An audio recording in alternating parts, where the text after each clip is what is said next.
Madame la Présidente, honorable juge, lorsque le ciel est couvert de nuages et qu'un vent glacial balaie l'air, on dit qu'il y a des motifs substantiels de penser que dans l'heure ou dans la journée, il va pleuvoir. Mais lorsque le soleil est au zénith, couvert par aucun vent, on dit qu'il y a des preuves au-delà de tout doute raisonnable que dans les minutes qui vont suivre, il ne pleuve pas. Tel est le critère, le standard de preuve que votre Chambre est amenée à retenir conformément aux dispositions pertinentes des statuts. Madame la Présidente, honorable juge, les accusations portées contre M. Bemba sont dénuées de tout fondement, sauf erreur de ma part. 42 millions d'euros auraient pourtant été nécessaires à charge des contribuables des États partis pour mener pendant au moins 5 ans une enquête sur les prétendus crimes mis à charge de M. Jean-Pierre Bemba. Mais que constatons-nous à ce jour? Une enquête partiale, une enquête bâclée et qui, en définitive, n'apporte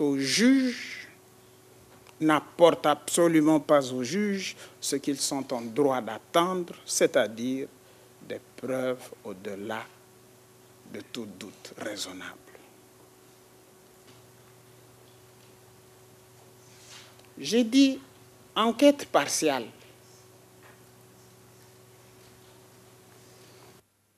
L'accusation n'avait pas admis la décision prise par le juge préliminaire. L'accusation a écrit expressis verbis, noir sur blanc, qu'en ce qui la concernait, elle,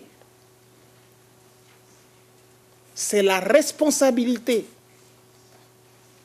partagée de coperpétration prévue à l'article 25.3a avec M. Patassé qui demeurait acquise et que c'est seulement à titre alternatif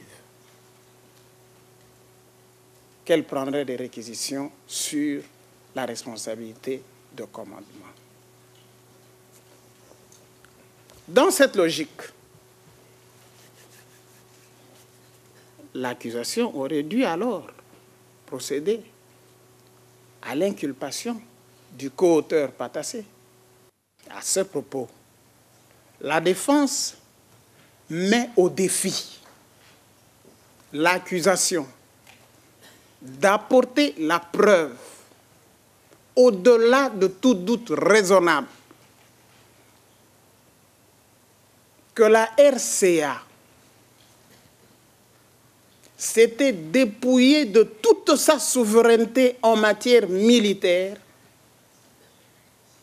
au profit de M. Bemba et que l'armée de la République centrafricaine, qu'il s'agisse des FACA, qu'il s'agisse des Libyens qui y étaient, qu'il s'agisse de l'USP, qu'il s'agisse de toutes les troupes qui étaient là, était sous le commandement de M.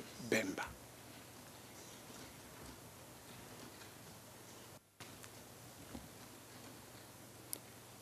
Nous mettons au défi, et par le même mode de preuve,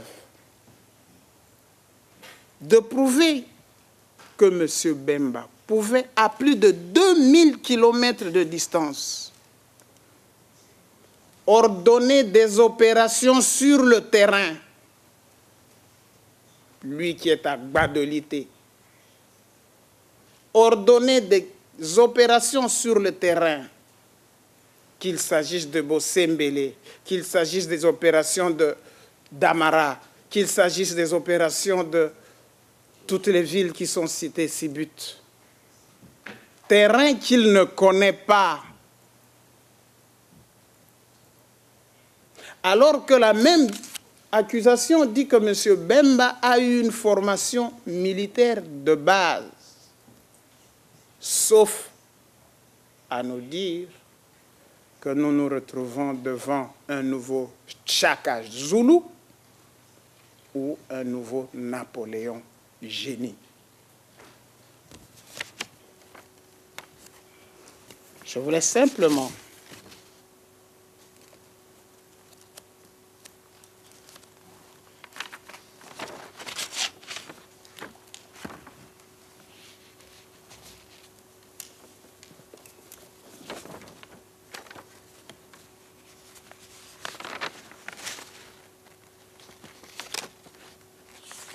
clore par ceci.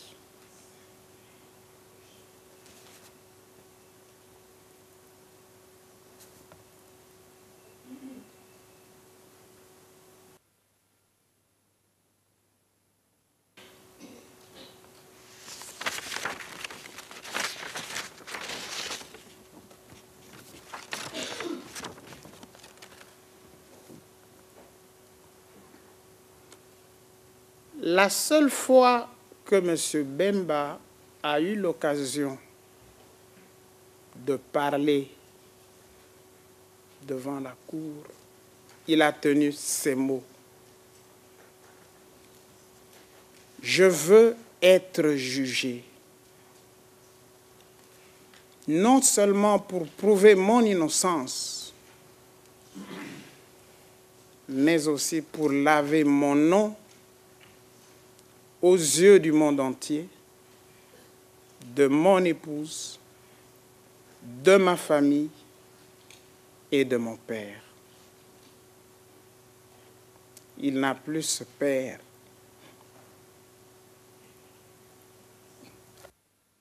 Décédé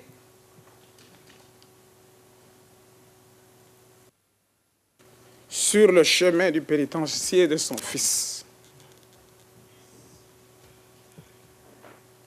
Mais son désir de laver son nom est encore désormais plus vivace et plus ardent. Comme dernier hommage au sénateur Jeannot Bemba. Mesdames et messieurs, honorables juges, après la présentation de toutes les preuves, un seul impératif s'imposera à vous. Vous acquitterez Jean-Pierre Bemba Gombo. Je vous remercie.